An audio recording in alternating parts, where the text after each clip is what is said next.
The continued attack on Nick's credibility escalated last night when Elon Musk joined the fray, suggesting that Nick is, quote, an asset of some kind. Nick ratioed Elon in a mere 30 seconds when he responded to the accusation, saying, everybody can see what you are doing, attached with an image of the definition of bad jacketing. This all comes in response to a flurry of attacks launched from both Candace Owens and Milo Yiannopoulos that Elon responded to in the first place. In just a few hours later, Nick went on to America First to address this attack from the Matrix. And so I think I said on my show last week, I said the next move is they're going to come in heavy on my reputation because that's what they've been doing. I said that on Friday. It is Monday. And look at the big guns they're pulling out. So first Candace Owens, then Tucker Carlson, because that wasn't enough, and now Elon, because that wasn't enough. And, you know, maybe you're skeptical. I think it's pretty obvious what they're trying to do. I think it's pretty clear as day. What are the odds? I have 50,000 people watching my coverage of Israel's attack on Iran. I have 70,000 live viewers on Rumble watching my coverage when America attacks Iran.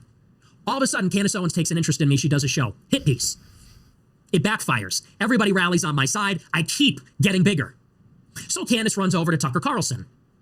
And Tucker Carlson says he's a CIA agent. Yeah, he's an insecure little boy. He's in his parents' basement. And that backfires spectacularly. All of a sudden, Tucker has an interest in me after not saying my name for years. All of a sudden. And it backfires. I'm bigger than ever. I keep getting bigger. Bradley Martin, Sam Hyde, people like Glenn Greenwald, Ian Carroll defending me. It's undeniable. Charlie Kirk getting roasted on his show. What do they do today? Elon Musk comes in. He's a federal asset.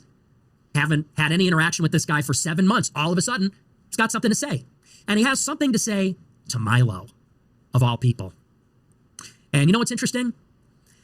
After Candace Owens went on Tucker Carlson, who does she have on her show the week after? Milo. Now, did Candace Owens ask Milo about how he's been calling her husband gay for 5 years? Did she call him out? Did she start out the interview with Milo by saying, you talk a lot of shit, and show the screenshots and the videos? No. You know, Candace Owens, who claims to be Mrs. Tradwife, Queen Tradwife, Milo's been calling her husband, George Farmer, a homosexual, and saying it's a fraudulent marriage for 5 years. Did she call him out on that like she called me out? No. Just like how she didn't call out Harvey Weinstein, who they conspicuously collaborated with. So she does the show with Milo, and then a week later, Elon is replying to Milo, calling me a fed. Super, super interesting. So we're going to unpack all of it. And as I started to say before, I think it's pretty obvious what's going on here. Setting last night in motion was Candace continuing her crash out as she pushed for a second debate with Nick, this time moderated by Dan Blazerian. Then when Nick turned down the debate, Candace accused Nick of being a coward. This was Nick's response. She's challenging me to another debate. And I'm supposed to do this. Why? Because the first hit piece didn't work? Because the second hit piece with Tucker also didn't work? Now what, I'm supposed to hop on an airplane, fly to your house, cancel my show so you can take another swing? Because we all know how it went over the past couple of weeks. Did not go according to plan. So she asked me if I'm going to do her show. She tells Dan Bilzerian, get Nick to do my show. And Dan says, I'll moderate. She goes, oh, he loves you. Great idea. So I'm thinking about how to reply to this, and then she puts me on blast on Twitter. She posts a screenshot. It's now a public challenge. Before I can even reply, you better come down and do my show and face me. So I'm responding to this. I'm in my Candace Owens feud era. And I was going to talk about that during the show tonight, but briefly. Then it gets better. Elon Musk jumps into the fray out of a clear blue sky, out of nowhere. Elon Musk replies, not once, but twice, to 2 different tweets by Milo Yiannopoulos, accusing me of being a federal asset or a federal informant in what is obviously coordinated. Now, one of the line of attacks that was floated out by Candace Owens last night was that there is no explanation for why a random French guy would give Nick $250,000 in Bitcoin before committing suicide. Nick addresses that accusation head on in this next clip, while also framing where his accusers were just a few years ago. All these people that are accusing me of anything. Sorry, where were they? In 2017, I was at Charlottesville. You know what Milo was doing? He was informing to the FBI about Richard Spencer, who organized it. In 2017, I was talking about Israel and about the racial replacement migration. You know what Tucker was doing? He was on Fox News taking money from Rupert Murdoch. Candace Owens, I believe at that time, was at Turning Point USA, or she was running a dox site to dox bullies on the internet called Social Credit or something like that. Where were you in 2019 during the Groyper War? I was leading young men into a war against Charlie Kirk saying, why are you pro-legal immigration? Why do you put Israel first? Why are you promoting degeneracy when you should be promoting Christianity? Where was Candace Owens? She was working for Turning Point USA. Where was Milo? Who even knows? Doing cocaine somewhere. Where was Tucker Carlson? He gave us a little shout out on his show while he was pushing a colorblind meritocracy, inclusive populism. And then in 2020, think of this. A French guy who is sentenced to death. Life could not get more unfair. Some people get rich getting paid by Dennis Prager. Some people make $20 million a year getting paid by Rupert Murdoch. Some guy, by the fortune or misfortune of being born, is sentenced to a life of unbearable pain that cannot be ameliorated or cured. Now, he could have just killed himself. There's a lot of things he could have done. He writes a suicide note and says, killing myself is a selfish act, but I'm going to go out with a selfless act. I'm inspired by Nick Fuentes, by Ron Unz, by Andrew Anglin, by Ethan Ralph, for that matter, by Andrew Torba. Before I die, I'm going to give them my money so they can keep up the fight that I can't do because I'm in so much pain and there's nothing that they can do for me. And I receive the money and I go and put myself on the line at these rallies. I go and they're telling me, we can't protect you from Antifa because of who you are. Something happens to you, we can't protect you. Milo's getting told by the feds, don't go, it's going to be terrible. And so he stays home. But I'm there to support the president, to prevent this thing from happening. And the pattern is that I fought, Candace keeps saying this is something that happened to me 10 years ago. This is something that has been happening to me. Been happening.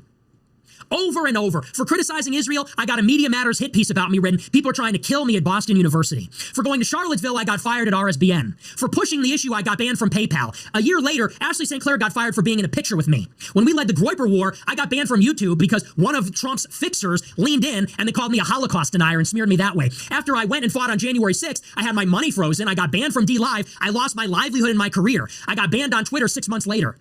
I made no money for years. I was operating at a loss just to keep the live stream going on Cozy TV. And then I get accused of being a Fed after all that. Now in the middle of this, calling out Trump correctly. Milo, on the other hand, pushes the more common narrative, saying the only reason Nick had his funds unfrozen in 2021 was because he snitched to the FBI. Nick addressed this tweet directly on air. This is under oath. This is under penalty of perjury. So you have Milo telling me on January 5th, the feds are telling me not to go. And I'm like, oh, really? Then you have under penalty of perjury. And by the way, people went to jail over perjury on this or over obstruction. Under penalty of perjury, they say, did you turn over devices? Did you talk to law enforcement? Could it be more unambiguous than this? He said, I can represent, to his knowledge, he has not been interviewed by any law enforcement, federal law enforcement, any law enforcement, or turned over any devices or anything else. And do you know how broad that is? No, nothing of that sort has ever happened. This was a full year. So back to Milo's question from the other tweet. Milo said, remember when Nick had his money frozen by the DOJ? Ask him how he got them to unfreeze it. Answer, informing. Then ask why it was or when it was unfrozen. Ask for proof. Well, I showed you. They froze it in January 2021. They unfroze it in July 2021. He says, why, when? Ask for proof. There's the proof. I have an email from Elizabeth Alloy. She said, we froze the funds because of J6th. We have the legal order from the DOJ that says, we froze your money on the 23rd. We unfroze it in July 2021. We have a statement from my lawyer under oath, under penalty of perjury, saying he did never interview with the DOJ or FBI having anything to do with J6 in any way ever. So if I informed to get my money frozen, then how could all of these things be true? Because if I informed to get the money unfrozen, that interview would have taken place between J6 2021 and July 23rd, 2021. But in January, or excuse me, when did the testimony even happen? I got subpoenaed in January 22. I think the interview was later in the year. So if the alleged informing took place in the first half of 21, how can my lawyer represent in 22 that I never interviewed with law enforcement? Who would I inform to? If I was informing to get the money frozen, it would be about J6th during that window of time to the DOJ and the FBI. That's federal law enforcement. So either my lawyer has to go to jail and we have to go to jail for obstruction and perjury, or what's more likely is that a patriot, someone who actually is selfless, gave their money to me because they were inspired by the show, killed himself. It was like a wrong place, wrong time thing. They took an interest in me, in the money. They froze it. The 6 months that they could legally freeze the money without filing charges expired. They couldn't file charges because it was legit. They released it. And then a year later, I said I never talked to law enforcement. And there it is. But Nick doesn't stop there. He publishes leaks proving Milo was working with the FBI and details them step by step. You know, the good thing about telling the truth is you never have to worry about getting caught up in all the lies. That's a good thing.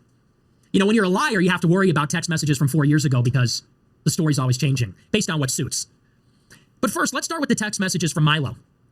This is January 5th, 2021. I said, hey, what did the feds say to you? Apparently, Baked Alaska got a visit as well. On January 5th, the day before J6, Milo posted on his Telegram channel that the feds told him something about January 6th. Milo replied, lots of Proud Boys are getting them. I think they're trying to keep obvious targets away. It would not serve their cause if Enrique or Gavin or I were killed. It might actually kick off a right-wing riot at last. It would not serve the federal government's interests if Milo, Gavin, or the Proud Boys were there at J6. That's why they were warned. They want Republicans simmering, not boiling. Just between us, I was given a friendly warning that no law enforcement agency would be able to guarantee my safety. They basically said, we're asking you not to go. If you insist, it may become an instruction, meaning an insurrection, I think is what they meant. Or rather, they're ordering him not to go if he means instruction. We're asking you not to go. If you insist, it may become an instruction. The FBI is telling him, you are hereby ordered not to go to J6. This is the day before. No one knew what was going to happen. No one knew there was going to be a riot. This is the afternoon of January 5th. And Milo says the feds told him, don't go. If you insist on going, we will order you not to go to January 6th. He says, looks like Enrique just got banned from the entire District of Columbia. I said, shit, okay. Thanks for telling me that. I'll keep it between us.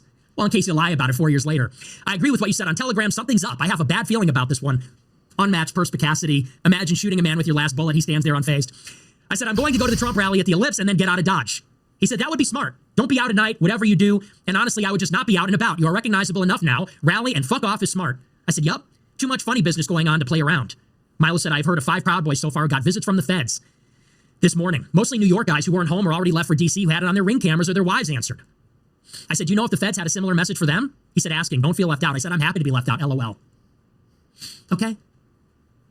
This is the person accusing me of being a federal informant or asset during, before, or after January 6th. Somebody who literally received a tip the day before, along with apparently a dozen other people that were told, don't go to January 6th.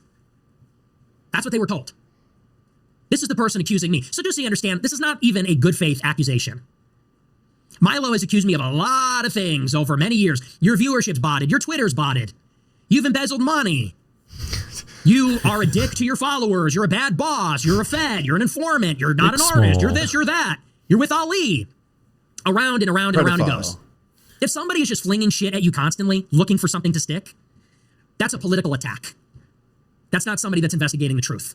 Somebody that has, and if you look at Milo's timeline, it's literally just thousands of tweets about me every day for years.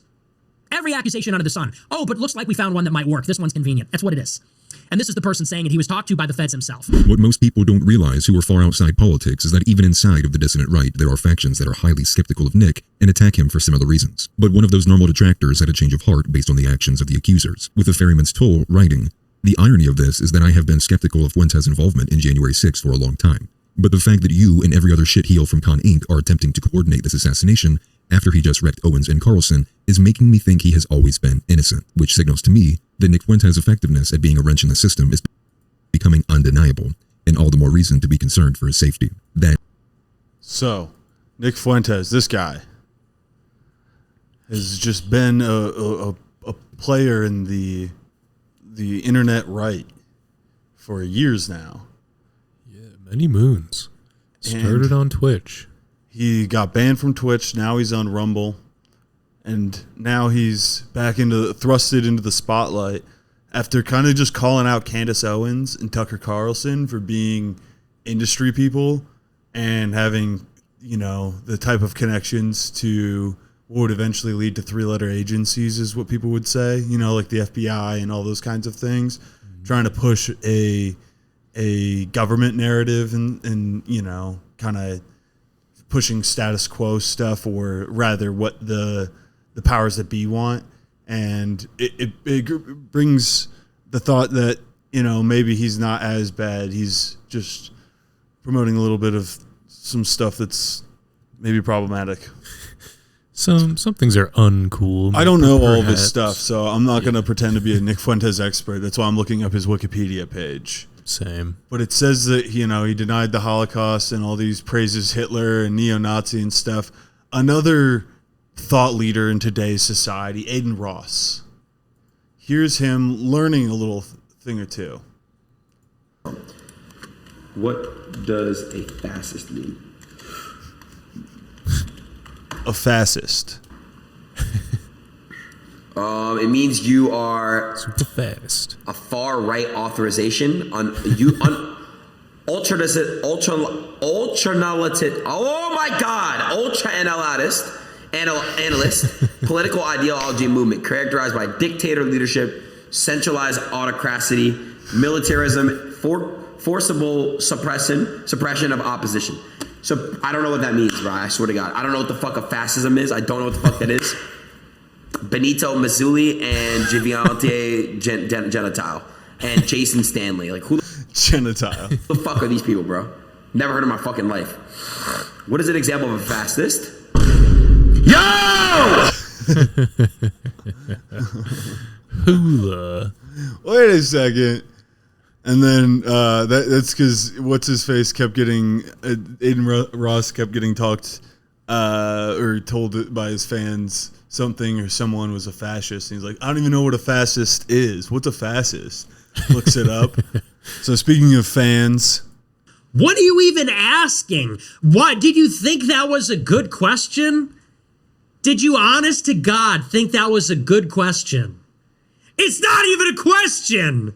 It doesn't even make any sense. If the blackmailing is as prevalent as it seems, how does that change the way we approach dealing with corruption? What? We have to deal with corruption because there's corruption. Blackmailing is a form of corruption. right?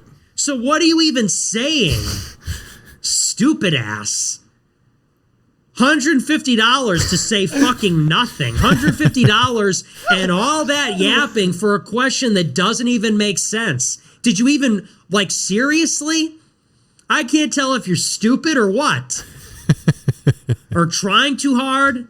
Okay, this is making me like Yeah, right. This isn't. I don't think we're supposed to feel this way. no. We I'm shouldn't. starting to become a fan of Nick Fuentes, watching him roast his fucking his fan for being so dumb, dude. Spending $150 to be illiterate and then roasted by the person you paid. Right, the person you probably look up to, Oh, maybe yeah. the most, you're giving him $150. I love Nick Fuentes. I hope that he validates my opinion by saying that my question's good. He's like, oh my God, dude, how could you even be this dumb? Is it even possible to be this stupid?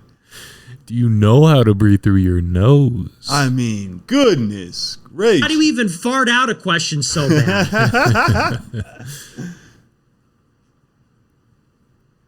I don't know where people come up with these inane questions. You want to know what? That's why you people are so stupid, because you don't even know the questions to ask. How could you possibly have any sense if you don't even know the right questions? Damn. Got Forget about the answers. You don't have the answers. You don't even have the questions. Your questions are, if there's corruption, how do we deal with corruption? Okay. Yeah, let's ask a totally tautological, inane question and then Tautological. Wow. plug it into Chat GPT. Make it longer and more boring and gayer. Dude, Nick Fuentes for president? Okay. Corruption, how do we deal with corruption? Okay. He's so fucking Yeah, done let's with ask it. a totally tautological, inane question and then plug it into Chat GPT. Make it longer and more boring and gayer. It's so true. He's so right now. I can't imagine his politics are that bad if this is how he thinks through this. And he can't even. So thank you for the big pull up the super chat. Thanks Wikipedia. for the Oh. 150. Thanks for the $150. In the form of question. It's so good. Yeah, that's amazing. That's God. So yeah, I think he, he was in Charlottesville before the person drove the car. I think into the. Was that it? It was like a rally where there was conflicting protests, and somebody drove a Challenger into a protest. It's probably just a misunderstanding. I don't think it was. Oh. No. Jury's still out. I think the guy is Right. still. It's hard to say. I don't think It's open for years. Years after Charlottesville. Charlotte's what, dude? I read that. I read about this. I think it was the spider's fault.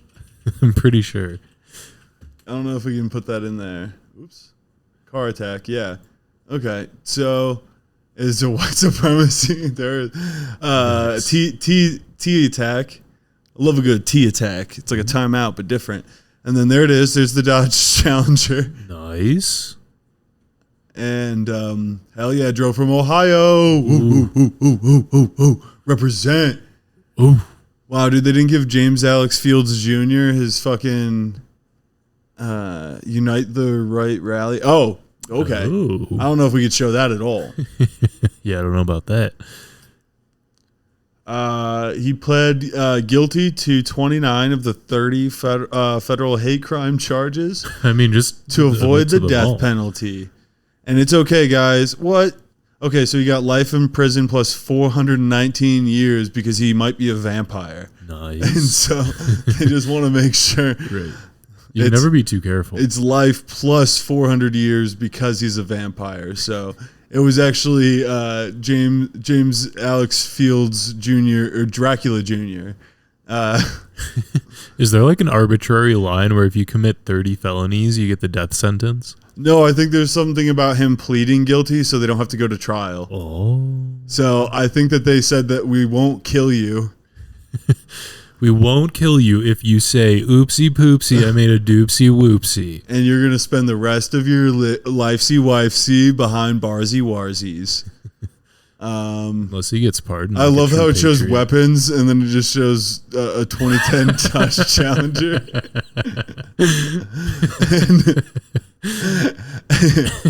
It's known as a weapon in street takeovers, actually. So it's a well-known weapon.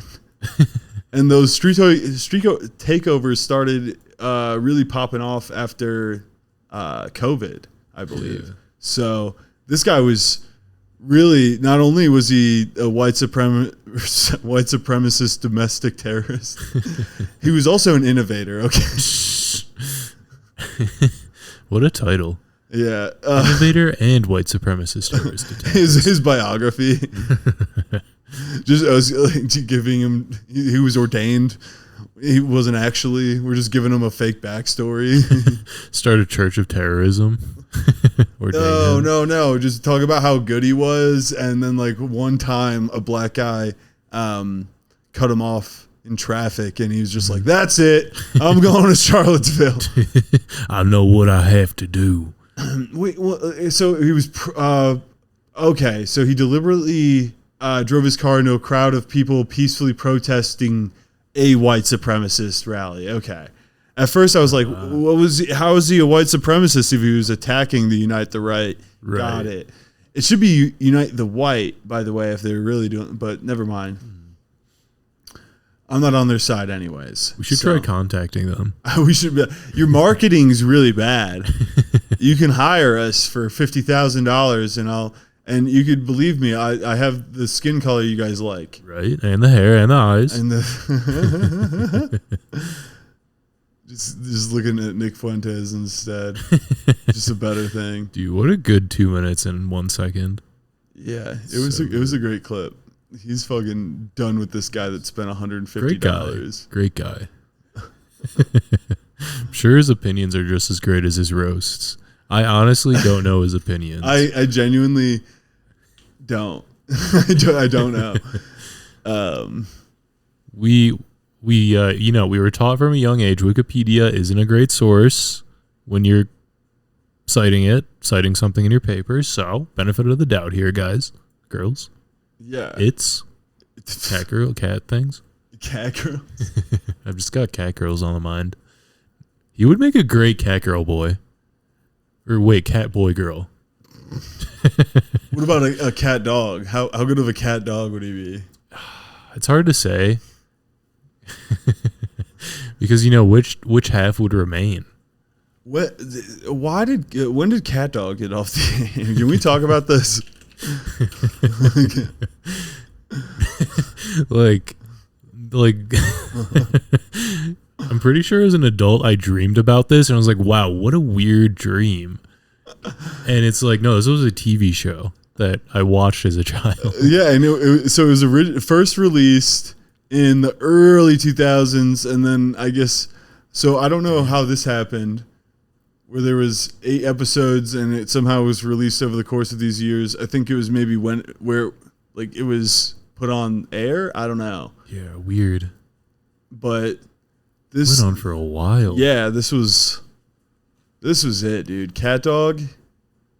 How did it end? Did they both become their own holes?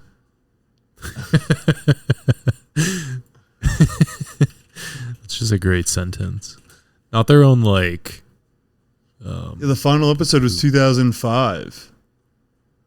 Why was it canceled? Because it's, quote, fucking weird. Creative direction. That somebody was saying, like, do we get our own holes? Like, what happens? Do they finally get their own ability to poop and pee without the other one? Right. Is it an infinite loop of resources with no waste? Season 5 is going to explore the intricacies of the poo hole. Where does it go? Like, we can't do that. This is Nickelodeon. The series finale is all about how they're just both cloacas. And the whole time. That would have to be it. They would ingest and then digest and then throw up. They'd throw it up. Look at them. Just Cat Dog. Do you remember the fucking theme song? Cat dog, cat dog. Double double double in a world and a cat dog. Alone in the world with a little cat dog. I'm surprised I still know that. Dude, Rocko's Modern Life. Oh, talk about fever dreams. Talk about things I need to watch on acid. Yeah. Ren and Stimpy was another one for that, by the way. Oh, seriously. Ren and Stimpy genuinely disturbs me. What was the other one I'm thinking of? Angry Beavers. Monsters. No, Real Monsters too. Also Angry Beavers. Real Monsters. Dude, 90s cartoons were unhinged. No wonder we came out the way we did. Well, we just didn't know how to animate properly, so it just came out like this. Right. We had to do it by hand. We couldn't just AI generate it. I mean, pay Indians to do it. Even better though. Do you know about Squidbillies? I think so. Yeah. God. See, Squidbillies is some real unhinged shit. This is proper Adult Swim though, right? Yeah, this is Adult Swim. Well, I mean, yeah, it's pretty great though. I'd recommend looking up Squidbillies if you're not aware. Is that lady going to give birth to a Squidbilly? Likely, yeah. Nice. Yeah. It's hot. So back to Charlottesville. No, we got to lighten the mood, right? Right. So how do we lighten the mood? AI. Ooh. So here's a guy. This guy's pretty good. Great stash. Man carrying things. AI companies looking around. Hey, buddy. Hey. What the fuck? Let's find out why we're experiencing interruptions. I think we need to know. Oh, no, it went away right when I was trying to learn more. Do you need some AI? We've got some artificial generative, all that good stuff. We have so many Indians on standby. You need some AI. I own a plumbing company. That's fine. Do you have an app? No, we have a shitty Facebook page no one's edited in 5 years. As God intended. Sure, but AI is rapidly growing and your business will be left behind if you don't jump on the bandwagon early. Can AI clear shit from a clogged toilet? AI could It cannot still. write the invoice. Fuck it. Whatever. Forget it. Hey, your company needs some AI, right? I'm a full-time student and I teach piano on the weekend. Yes, bro, on that grind set. You know, in 2 to 3 years, AI could be teaching the kids piano and you could own that AI. What's this guy's problem? Don't you idiots understand? The U.S. economy is being propped up by an AI tech bubble. Its implementation is overvalued. Companies like mine will crumble if you don't use AI as much as possible. Do you have an automatic customer service chat box? Just call it AI and slap our company logo on there. Please, please, please. No. Go away. Fine. But if this bubble bursts and the economy collapses, you only have yourselves to blame. I, for one, am doing my part. Man, Gen AI. This horizontal video is powered by men. So yeah, everything just needs AI now, dude. Everything's AI. Everything's AI infused. When are we gonna have like AI chef menus? So AI infused water. I want like a Gordon Ramsay AI, and then you can license it to your restaurant. Right. And then you can have him there, like it's a kitchen, like whatever, like an opposite of a kitchen nightmare situation would be. I'm honestly shocked that hasn't happened yet. Having just literally Gordon Ramsay AI. And then it's just him saying, I love the crab cakes over here at this mom and pop shop. This one over here with the fish and chips. Right. It's Hip hop. Gordon Ramsay, my crab cakes. They won't stay together. What should I do? And he'll say, Gov, you just put some glue in the crab cake batter, and then you bake it at 375. Dude, I have a great business idea for Gordon Ramsay. Really? And yeah, it's him. He can have people that go around and test the food quality afterwards, but he has an AI that gives just general food advice.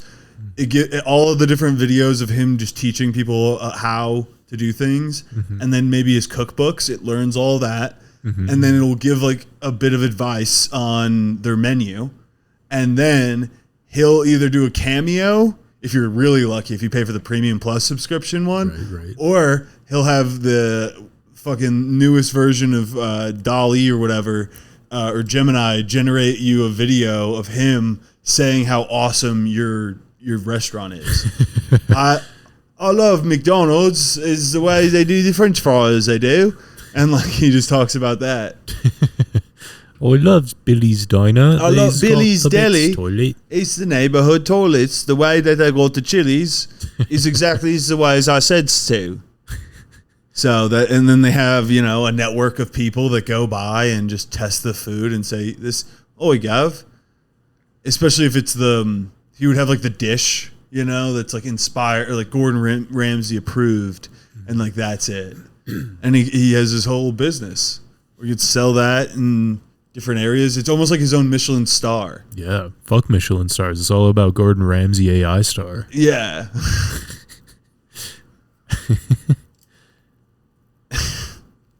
It's the Gordon Ramsay AI star. Hey, Bob. So I guess we should watch something that's a palate cleanser. Yeah, cleanse my smell. To end end the amazingness that was this podcast that we started off with Nick Fuentes in at 1.5 speed just because viewer retention. It's what the kids want. Let's talk about why you shouldn't go to East Berlin this summer to go clubbing. Okay. If I take the t-shirt and everything off, just leave the... If you have just black whatever, you can go inside. Dude, I'm figuring... YouTube, we gotta have a talk here. Okay. Let's find out why. Show me a lot of black. Ich gehe eigentlich nur ins Berghain. We tried getting into the Berghain. Berghain nicht funktioniert. This is East Berlin. Hey, I want to go once into Kit Kat Club. It's always cash only. Small race, you need to wear this to go in there. This would be completely wrong concept or understanding of the club itself. Okay, so maybe that's why I didn't get in 43 times. I know this summer a lot of you are planning to crash a gluten-free Airbnb in Berlin. You are thinking of making a little bit of party and techno music while still possible. You have heard that Berlin's culture is on life support because investment firms are nibbling it like fat pigeon. Watergate and Griesmühle have already closed. But don't come. Wait until all of this is Marriott hotels and R&B clubs. Today, I will do quick tour guide of UNESCO Techno City Island, a small, ultra-progressive financial sinkhole, East Berlin. Na, Schatzi? Quick sightseeing tour. Berghain, Tresor, Warschauer Brücke. Oh, hi. Oh, schön dich zu sehen. This is my accountant.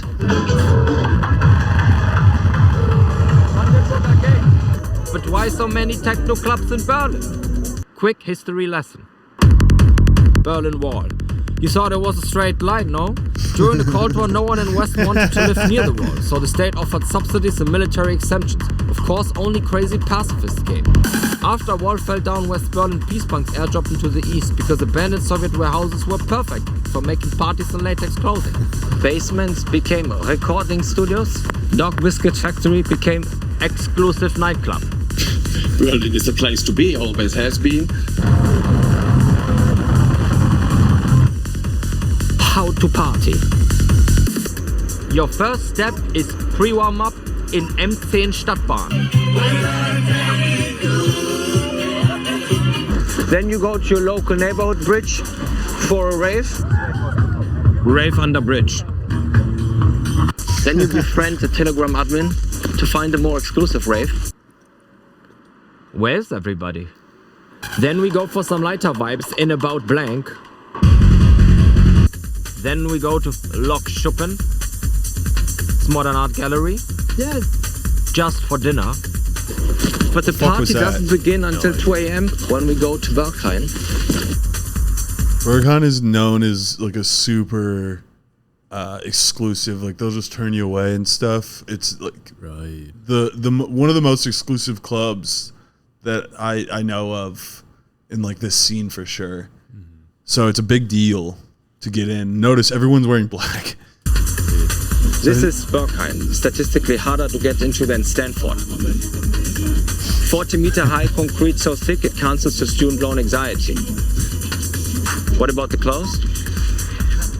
This is recommended to wear clothes, yes. But we get rejected from Berghain, so we go into Plan B in Carter. But we also get rejected from Carter, so we go to club right next to it, Holzmarkt. Water. Eat before you go. Yeah, eat before you go is such a good tip. Take cash. Yeah. Actually facts, yeah. After the after party, we go to after party at RSO. Now you'd need a resident advisor ticket because identified patient is playing. Then at 4 a.m., quick rave at somebody's front garden.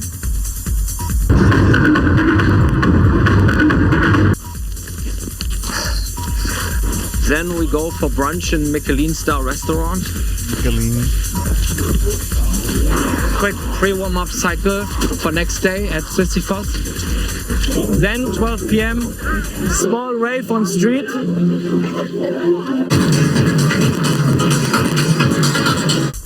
"72-hour club marathon is essential for East Berlin GDP. But the local techno economy is not profitable. Every year, tourism is increasingly paying for the Lautsprecher biz. Every year, we need more tourist apartments than residents, obviously. Can you smell the Four Seasons? But the Clubsterben is real. It is happening faster than inflation of kebab prices. Der Döner kostet 9 Euro, nur als zweite Curry kostet 3, 4 Euro. Curry sausage. As a business hub and attractive investment German asset. staple. Wherever there's an anarchist graffiti painting, a new hotel spawns, gentrifying its community with high prices and clean pavements. So to make historic financial sinkhole East Berlin more profitable, the city built Media Spray, a modern financial sinkhole. Now we go to Kreuzberg. Cottbusser Tor.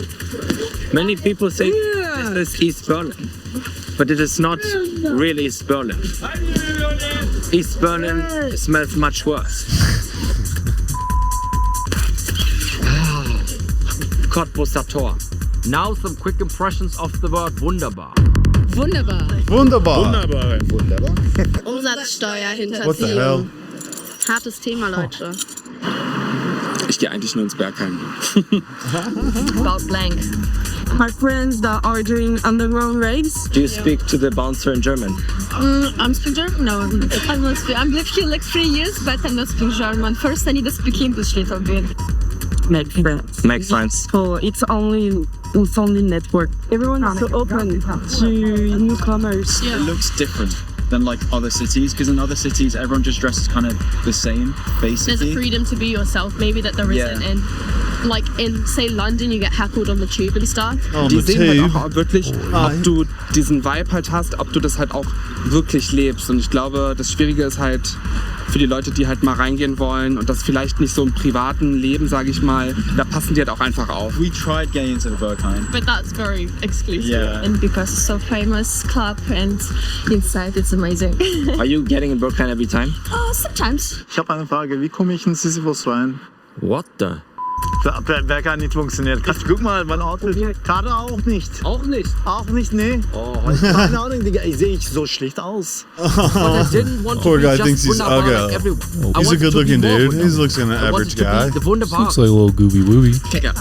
But Kit Kats is more like more sexy outfits. Yeah. You need like special dress codes. But if I take the t-shirt and everything off, just leave the... If you have just black underwear, you can go inside.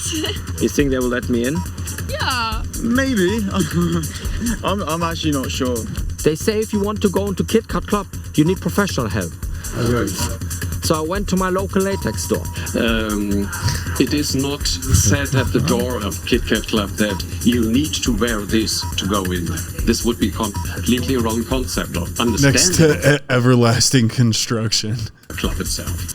Think it over and say, hey, I'm there for the party. I am the center of the universe. I like this. I am the center of the universe. This is probably my favorite one. 240 euros. Do you have something for 11 to 12? Like people coming in here telling us, hey, I want to go once into Kit Kat Club. You do loans on the 240. No, I have got no idea of the party that is happening. I don't want to go once. I want to go I feel like I'm in the... I want to go twice. So I went to my artist friend in €9 oat milk cafe for more budget-friendly advice. Wo hast du diesen coolen Hut gefunden? Auf der Straße am Boxy neben dieser dänischen Bäckerei. Sind da noch andere Hüte? Das weiß ich nicht.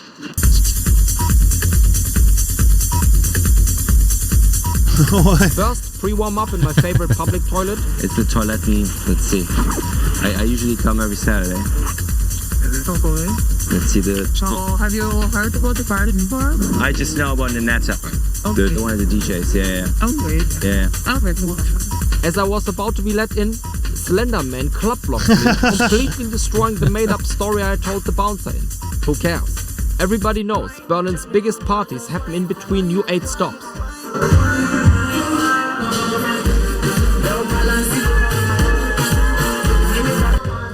Look at all these people in Anzug and tie. They're still in dancing East in the Berlin, background. they have a word for them. Clowns.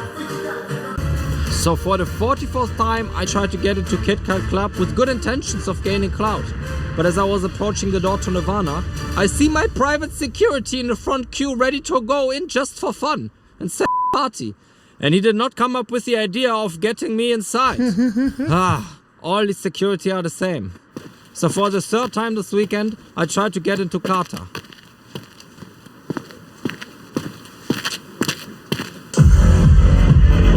Fucking does it. Hell yeah. It's a modern success story. That's why I have this amazing, just 4-button open, I'm ready to club shirt now. My Hawaiian shirt turned into a clubbing shirt. Hell yeah. It's that easy.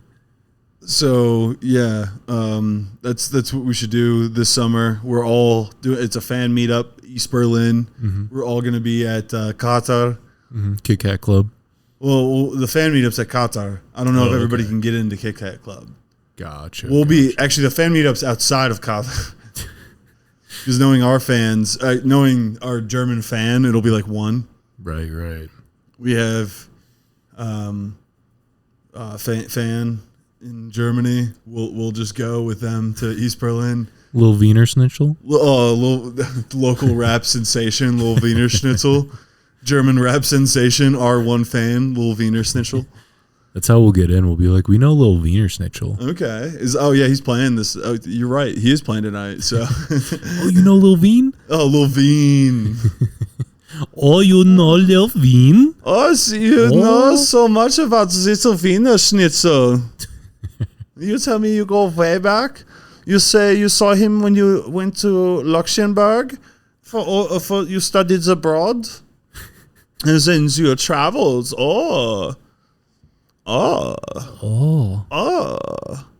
Wunderbar. And on that note, we'll see you next time. Maybe next time we'll talk more. No. Thanks for listening to the All Serious Subjects podcast. If this got you going, got you off, or even thinking, hit the like button, share it, subscribe.